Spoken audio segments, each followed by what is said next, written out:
name is Lee Gunn. I represent Manuel Lara in his negligence action. I would like to reserve 5 minutes for rebuttal, if I may, Your Honor. Sure. We're before the court asking that the lower court's order of dismissal with prejudice of one of 3 named defendants be reversed. This action arises out of a shooting in the back of the neck of a 19-year-old, which occurred in June of 2009 at a liquor and check cashing store in Ruskin, Florida. At that time, the store was being managed by Mr. Bernardino, a codependent, operated by SRS, doing business as Ruskin Liquor. The president, shareholder, and senior management representative, so to speak, Mr. Scallon, was added by the second amended complaint with leave of court upon discovery that he had personally participated in the operations of the business in ways which were alleged to be the legal cause of the unreasonably unsafe condition that contributed to the shooting of Mr. Lara. And your complaint is artfully drawn, but is it fair for me to assume that your client was leaving the store after having attempted to rob it when somebody shot him? Is that what happened It's here? affirmatively alleged that he entered the store as an invitee customer to buy cigarettes, paragraph 7 of both complaints, and that he did not at any time with his confrontation with Mr. Bernardino have an intent to rob or commit other crime on premise. Rather, it's affirmatively alleged, and this court knows must be taken as absolutely true, that that intent to grab the liquor bottle as he ran out was formed in anger after Mr. Bernardino approached him with the stick that he grabbed from behind the counter and assaulted Mr. Lara, including raising it in a baseball swing fashion. It was after Mr. Bernardino was put down and Mr. Lara saw his friend grab a liquor display tequila pint that in anger he too, as running away, grabbed a bottle. Those are the facts as affirmatively pled and thus must be taken as true by both the trial judge in deciding whether the complaint stated a cause of action, as well as by this court in review de novo of those allegations. And as to Mr. Scallon, then what is your theory as to what it is he did or didn't do that contributed to this? Certainly. Mr. Scallon was personally delegated the functions of the corporation necessary for the corporation to meet its obligations to provide reasonably safe premises for the sale of liquor, cigarettes, checking, cashing, as well as reasonably safe means and methods for operating that business. Mr. Scallon was, quote, delegated the actual performance of the tasks necessary for the corporation to meet its duty of care, which it owed to Mr. Lara. As this court knows, the legal relationship necessary to be alleged must demonstrate the existence of a legally cognizant duty. It is one of 5 steps that this court has previously recognized in determining whether facts give rise to a duty which is actionable. Here, the corporation was conducting a business into which this customer invitee, as alleged, that's his legal status as alleged, entered, and as such must provide a reasonably safe premise and conduct its business means and methods in a reasonably safe way. The business delegated to Mr. Scallon the actual task of performing those necessary actions to meet this duty of this general duty of care owed by the business. It is black letter law cited throughout our brief, Your Honor, that where a corporation delegates to a person the actual performance of the tasks necessary for the corporation to meet its burden of meeting its legal duty of care, that that individual may also be liable for any breach of carrying out the performed duties with reasonable care by the individual so taxed. That is why this court and the other courts cited have allowed the individual naming and prosecution of the person who was, while at all times acting in the course and scope of the business, and also held title as a president or a manager or a shareholder or a director for that matter, can be individually named and liable for any breach of that person's individual act or omission to perform those tasks in reasonable care. And you don't dispute, and there's no question that this was done within the scope of employment, correct? Right. That's not in dispute. Right. Our allegation is Mr. Scallon was performing negligently the duties he was tasked and undertook in both the design of how the store premises should be maintained, as well as his adoption, implementation, and enforcement of all associated store safety programs. We allege that the specific task that he had was to assure that the store premise was constructed and physically created in a reasonably safe way. We've, as you've mentioned, we attempted below to craft a complaint with probably greater specificity of the particular facts demonstrating a breach of the general duty, which are more typically something which would be presented to the finder of fact to demonstrate that this general duty, which was imposed on this corporate officer as an individual when he was tasked and or otherwise undertook the tasking to perform the necessary tasks to meet the corporate general duty. All right?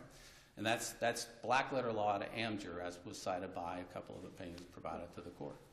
I don't know whether is there a transcript of the hearing where this was dismissed? In the record?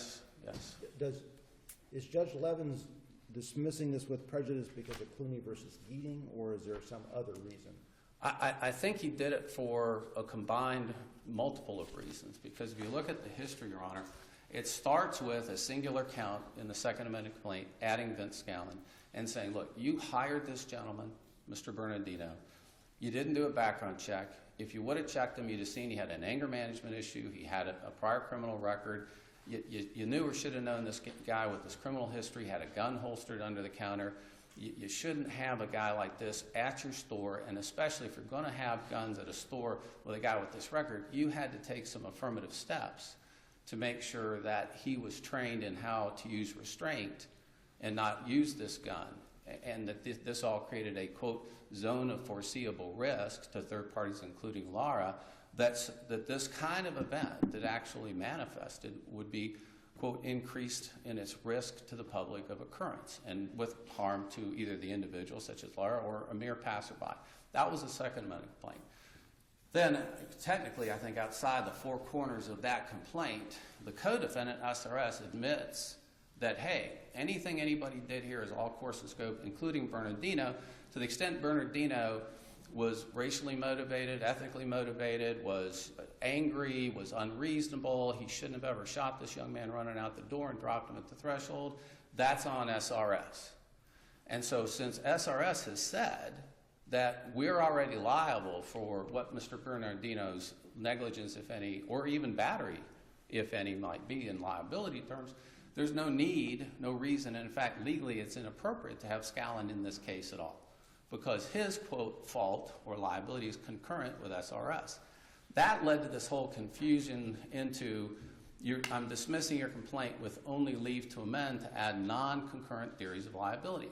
From plaintiff's perspective, at least assuming Clooney versus Keating is good law, the holding there is that if it doesn't impose an additional liability, you're not supposed to add this man. Is that right? No, because what Clooney held is, if the employer's liability is not enhanced by the additional theories and associated prejudicial evidence of negligence in hiring, retention, and training, then you should not allow that theory to be presented to the trier of fact. Thus, Clooney has been described more as an evidentiary holding than a true holding of whether a cause of action may be maintained. And most distinctively, Your Honors, nothing in Clooney says the employer or any other party can be completely dismissed under this theory of concurrent liability. Mr. Scallon's liability with SRS or Bernardino is hardly concurrent. In fact, if affirmed, Mr. Scallon's liability under Clooney would be deemed to non-existent. If we pass the threshold that an individual, whether a corporate officer or not, who is tasked to perform obligations of the company, required to meet its duty of general care, and does not do those tasks on behalf of the corporation or outside the course and scope for that matter, with reasonable care, and in so doing creates a zone of risk of harm to an individual invitee on the premises of a store. Once we've said all that, Mr. Scallon is now a proper party at bar. The fact that SRS says we'll pay for anything that Bernardino did doesn't have any effect on the liability of Mr. Scallon. And again, nothing in Clooney or any case that's cited by the appellee brief indicates that it's proper to dismiss an entire party on a theory of Clooney, because by definition in dismissing, you've ended that party's liability completely. It is hardly then deemed concurrent. Thus, Clooney is confined to an employer-employee relationship only. But, I mean, I'm looking at it right now, procedurally, the counts for negligent supervision and the like were stricken prior to jury trial. Is that right? Yes. Well, they were stricken because an argument was brought to dismiss or strike the third amended complaints. What was done in response to Judge Levin's order on the second amended complaint is that separate counts, 4 totaling, were maintained against Scallon, all alleged to give independent personal obligation and associated duty on the part of Scallon. The first 3 related to his hiring, his retention, and his training of Bernardino being negligent. The 4th had to do with store safety, physicality of premises, whether you'd have obliterated windows so you wouldn't know if you're a clerk whether you have a hazard outside or not, as well as the whole gun issue, a lack of knowledge of the gun and no gun safety program associated with the presence of the gun. That was then a 4th count. In 2 separate hearings, first Judge Levins struck as violating the, quote, concurrent rule, the 3 counts on hiring, retention, and training, but did not strike the count 7 of the third amendment complaint. He would later dismiss that count 7 by separate order with prejudice, thus leading to the finality necessary for this appeal to follow. He provided you, I think, an opportunity to allege any non-concurrent theory of liability. You've had that opportunity, right, Mr. And we did it. And we did it. And we did it in the second amendment complaint, and we did it in the third amendment complaint, Your Honor. Absolutely. This is not a deficiency of the complaint, let me have a chance to fix it. Yeah. This is, we've alleged that Mr. Scallon had personal duties owed personally.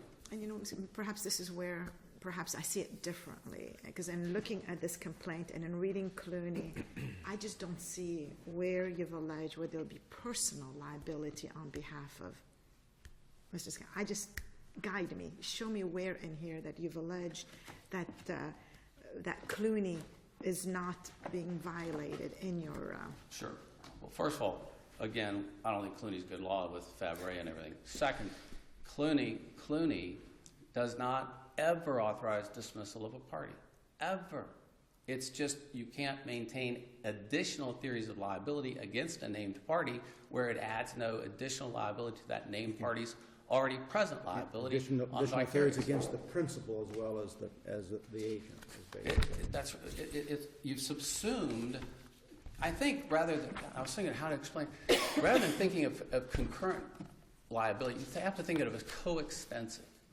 The liability of an employer becomes coextensive with the liability of the employee once the employer admits that it is vicariously under respondeat superior or technically liable for the tort of the employee. Once an employer says, my liability is coextensive with the driver because that was my course and scope that he was driving at the time. Courts say, well, why bring in negligent hiring, retention? How is the employer more liable now if the accident occurred? He's not. We have to step over here, though, in our mind, see, that wouldn't impose liability on Mr. Scallon. And so the threshold issue is, does the complaint, second or third, allege sufficient ultimate fact demonstrating Mr. Scallon, under the law, was tasked with corporate obligations, which he must carry out with due care? If so, if it alleged those, Clooney candidly is inapplicable unless Mr. Scallon says, I'm jointly and severally liable with SRS because I, too, admit that Bernardino's liability is imposed on me. And, of course, that wasn't done. Your Honor, how am I at time? Well, since I didn't turn on the clock very well, I have to plead some ignorance, but I'd say you're at about 12 minutes right now. All right. Thank you very much, Your Honor. All right.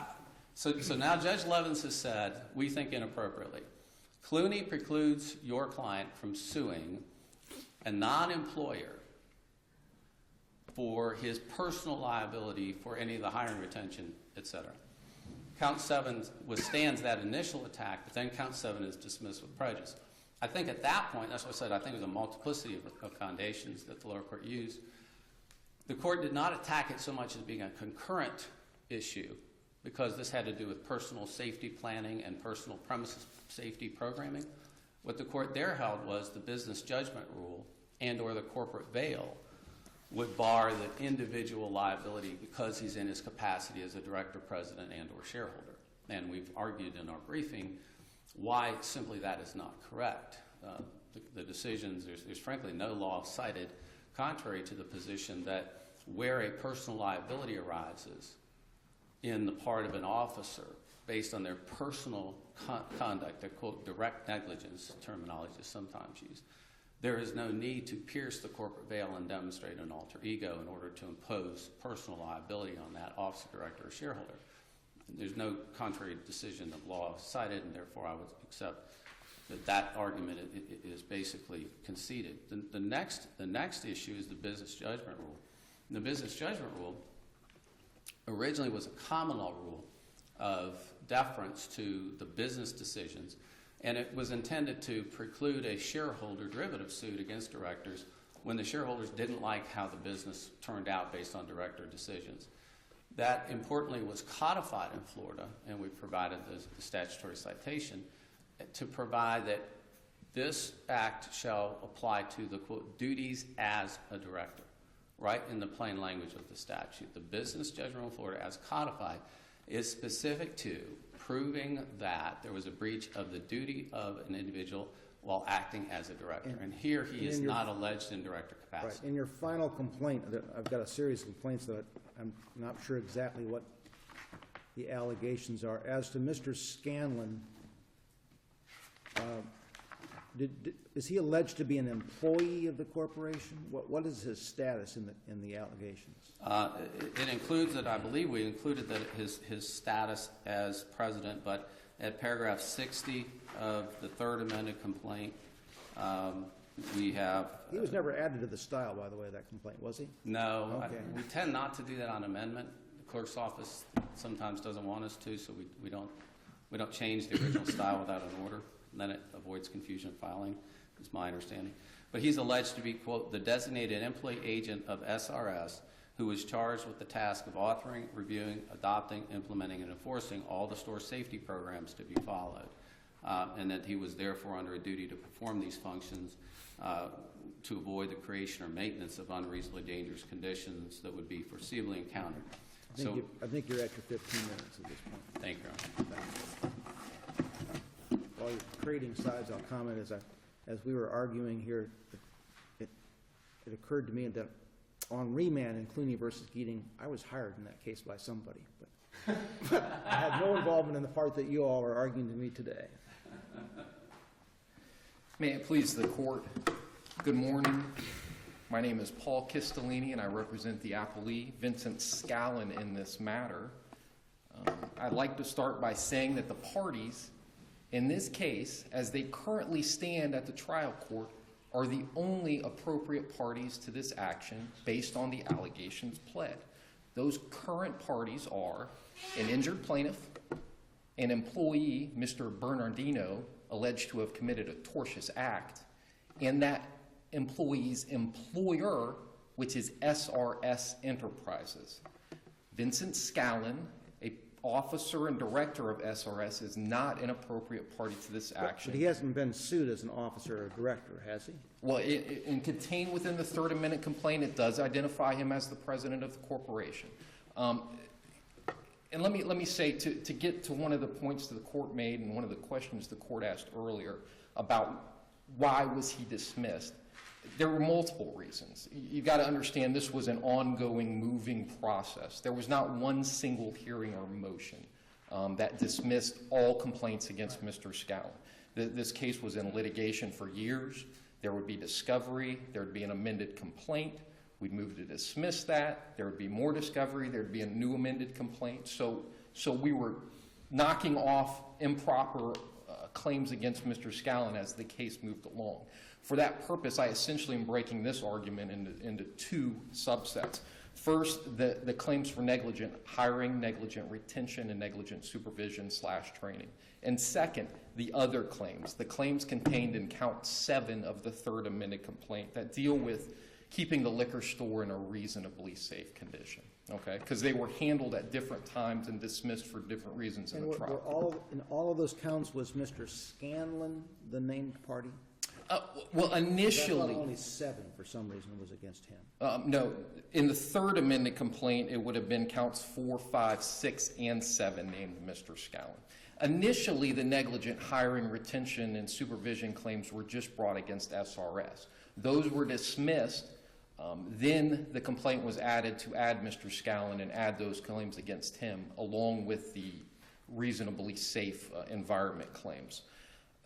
There are 2 reasons that the claims for negligent hiring, supervision, and retention against Mr. Scallon are not proper. The first is the most obvious, and it seems to be a point that plaintiff's counsel is conceding. And in fact, he says it in his reply brief on page 6, quote, "Scallon is not the employer." Claims for negligent hiring, negligent retention, and negligent supervision and training are only appropriate against an employer. So if you have a larger corporation with a HR department and somebody in that department negligently hires someone, the person who actually does the hiring can't be sued for that? That's correct. That is absolutely correct, because the underlying fundamental element of those claims is an employer-employee relationship. That's been true the entire time the state has recognized those claims, starting with Mallory v. O'Neill. Later, those were discussed and more crystallized in Garcia v. Duffy. So I have an HR person who hires a known and convicted pedophile to work in a daycare center, and once he's there, he molests a child. The HR hiring, the person who hires him cannot be sued for negligent hiring? I would say that that is correct. Yes, Your Honor. There's no case law that suggests that. Is there any case law that says that you can't do that? No, well, I would say that there is, because the elements, as crystallized in Garcia v. Duffy, Malachi v. Doe, Tallahassee v. Furniture versus Harrison, the underlying foundational element is an employer-employee relationship. For example, negligent hiring is the elements of that are, 1, an employer must make an appropriate investigation. That investigation reveals some unsuitability. Then the employer reasonably hires that person anyways. Negligent retention. The first element of negligent retention is the existence of an employer-employee relationship. Then that employer receives notice of unsuitability, and then they fail to get rid of them. They retain them. Negligent supervision is essentially the same elements. These are crystallized elements. There must be an employer-employee relationship. It is admitted that relationship did not exist between Mr. Scallon, who is just simply alleged as an agent of the company, and Mr. Bernardino. Therefore, these claims are not appropriately brought against Mr. Scallon. That's the first reason, and it's the most obvious. The second reason is, and that's notwithstanding this point, because when we get into arguments about outside the course and scope of employment and concurrence, it doesn't make logical sense, because we're not dealing with an employer-employee relationship. That aside, the actual employer in this case, SRS, has admitted that this gentleman was in the course and scope of employment. These causes of action, negligent hiring, negligent retention, negligent supervision, as discussed in Garcia v. Duffy and then in the later cases, only apply to acts outside the course and scope of the employment. But negligent hiring is not even an issue here, because Scanlon came after the fact anyway. That's correct. So, yeah, we're spending a lot of time talking about something that's not even factually relevant here. Well, I would agree it's not factually relevant. It is alleged in the second and third amendment complaint. Therefore, we're addressing it. But it was an allegation made in the cases, so it was dismissed. But yes, I would agree it's not factually applicable. The employee came with the company when Mr. Scallon, along with several other individuals, acquired the company. Just for purposes of discussion, let me just change the hypothetical on us a little bit here. Yes, sir. And let's assume that Scanlon is more or less a manager at this store, and that he was the one who purchased a Saturday night special short barrel handgun for use at the store and provided no training to the man behind the counter for use of that gun, and that in this situation, the man behind the counter accidentally shot a little girl rather than the man leaving the store. Yes.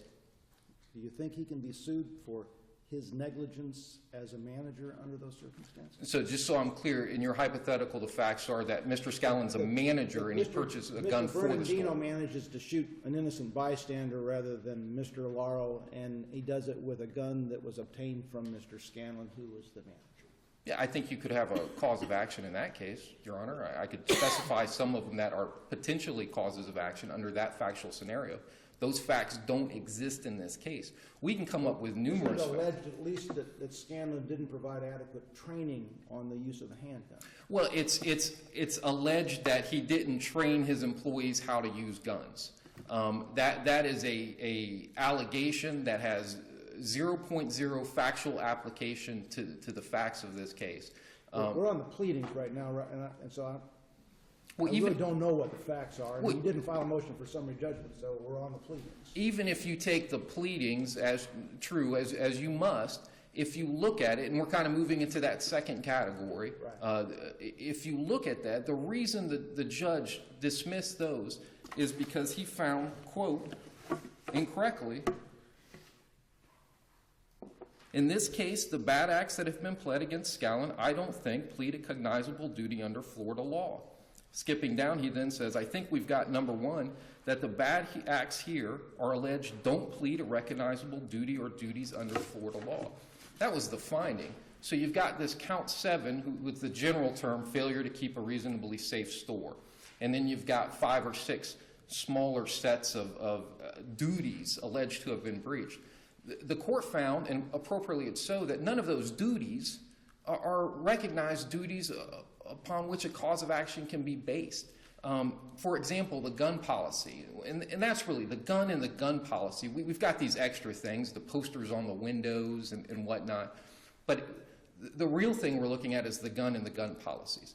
And what the plaintiff is alleging is, well, you allowing to have someone a gun at the store, i.e. not having a gun policy, that's a duty, and you breach that duty and it's negligent. Well, that's not a recognized duty under Florida law. You can have a gun policy. You're allowed to have a gun policy. You're allowed to prohibit guns on your premises, but you're not required to do so. And in fact, to suggest that you must have such a policy flies in the face of Florida law, specifically 790.25 subsection 3, where the statute says that employees are allowed to have guns at work. Now, can the manager create The statute goes on to say that the employer who knows about this has no obligation to make sure they have training in the safe operation of their handguns? Is that a question? No, I do not think the statute goes on to say that. I have it and can look at it, but I mean, is there anything in Florida law that says that an employer is free to allow, under a negligence standard, to have employees with handguns when they're untrained in their use? No, there is the statute, though, that says the employee is allowed to have it there. What the plaintiff is suggesting is it's negligent to have such a policy prohibiting it. And that's, I would say this. Presumptively in this case, and I don't know, but if the employee had this handgun, presumptively he had a permit to have the gun. Those are facts we don't know, really. Is that right? Yes. Yes, we don't know, or yes, he did? If you want me to get into facts, it's my understanding that yes. No, the facts in our record are we don't know if he had a permit or not, right? Yes, sir.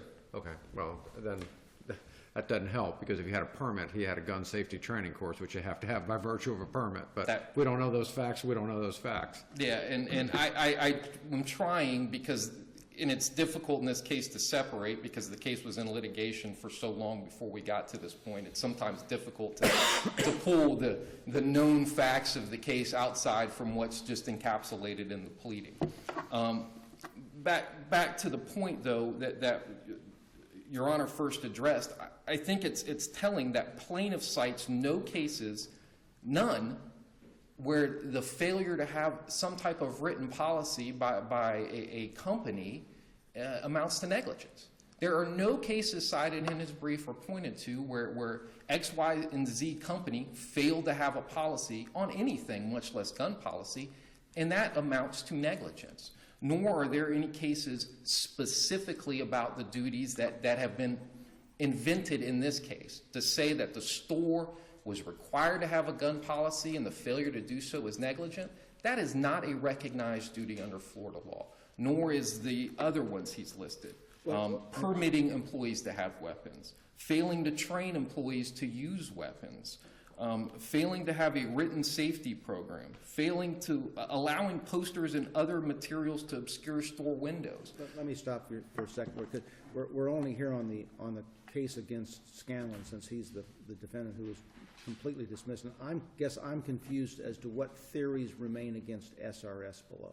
Against SRS currently is the vicarious liability claim. So you've got the two claims against the employee. So the negligent hiring, negligent retention, and any other theories are out at this point in time? They are out at this point in time because the employer has admitted that the employee was in course and scope. Therefore, they would be inappropriate as... And any issue as to those would come to us later because it's not appealable at this point in time as to SRS?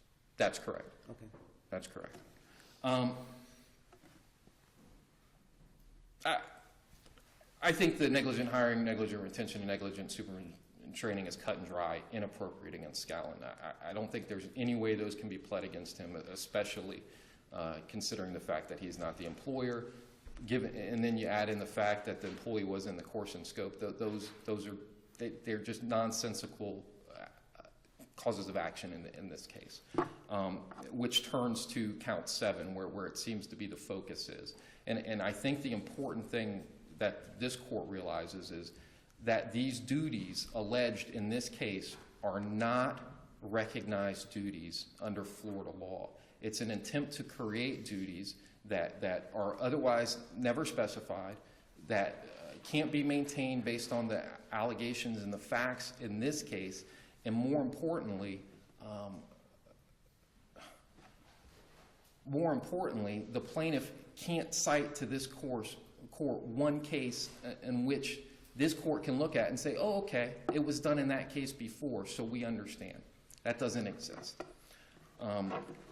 The last point I want to touch on, and I just want to touch on it very briefly because Mr. Gunn brought it up, was the business judgment rule. And I want the court to understand that that was not by any means the sole reason that the underlying court dismissed any causes of actions. In fact, the court simply stated that the business judgment rule, quote, further insulated, close quote, Mr. Scallon. The basis for the dismissal was the reasons we've already stated, no recognizable duties. Now, is Mr. Scallon a director of the company? Yes. And would the Florida business judgment rule insulate him and protect him from liability based on the allegations in this case? As a director, yes. But I just want this court to understand, and if it goes back and looks at the transcripts and the readings in the motions and the orders, that was not by any means the sole reason that the case against Mr. Scallon was dismissed. Okay. Unless the court has any other questions for me at this time, thank you for your time.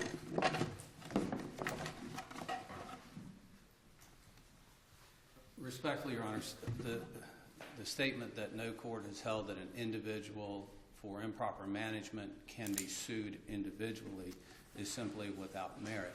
In fact, one need only look to a couple of decisions out of this very court to rebuke that statement. The state of Canavan was a reverse directed verdict in favor of a principal manager in a nursing home case decided by this court, in which you noted that the individual functioned as the sole member of the governing body of the nursing home, and pursuant to federal regulation, the governing body is legally responsible for establishing and implementing policies regarding the management and operation of the facility and for appointing the administrator, hiring, retaining the administrator, who is responsible for the management of the facility. Pressure sores evolved. Obviously, the nursing care was not afforded by Friedhauer, this director principal officer, so tasked. And yet, this court said a reasonable jury could find that his refusal to budget and ensure adequate, reasonable staffing at the nursing home contributed to the pressure ulcers and other injuries sustained by the resident, and reversed the trial judge's directed verdict, not dismissal of a early proceeding complaint, but of the directing of a verdict, and that you reversed that.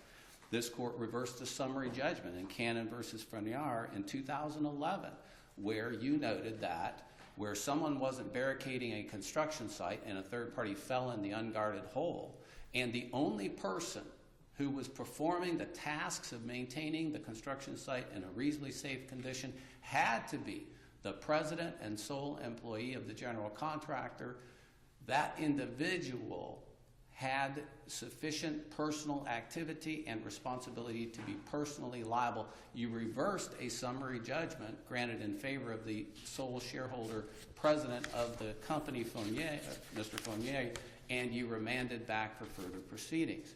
The Fourth District Court of Appeal in Orlovsky v. Solid Surf, found at 405 Southern 2nd, 1363 at 64, states director of or officer is personally liable for commission or participation in a tort regardless of corporate status or corporate liability. There, the facts: Spence negligently operated the skateboard park by renting defective equipment, allowing a gun without having proper supervision and training over its use, and failing to take precaution against injuries occasioned. And that's the Orlovsky case.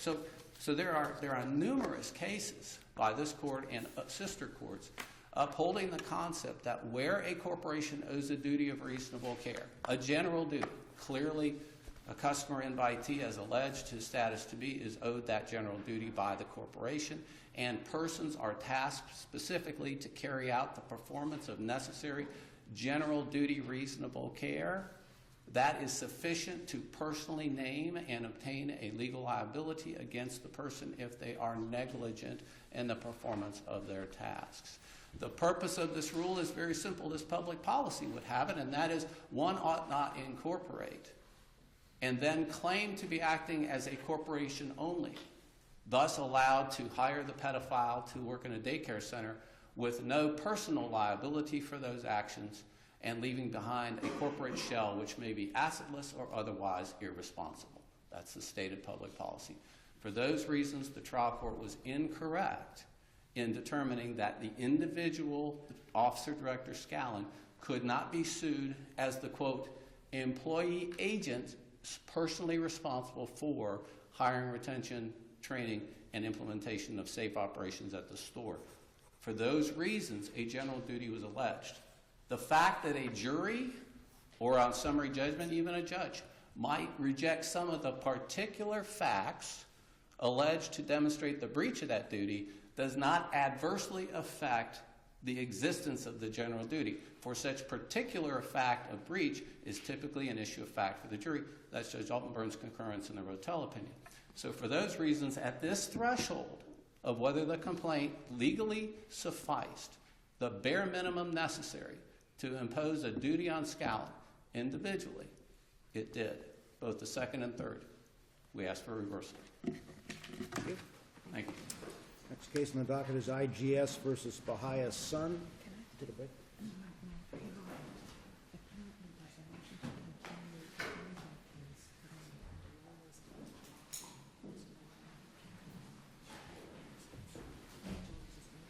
Is the motion here? No, it's, I just saw the, let me show you. Here it is. Is this an email or something? Yeah, it just popped up. 39. If you look at it. Hang on just a second, folks. Of course. The Angel versus Angel case? Okay.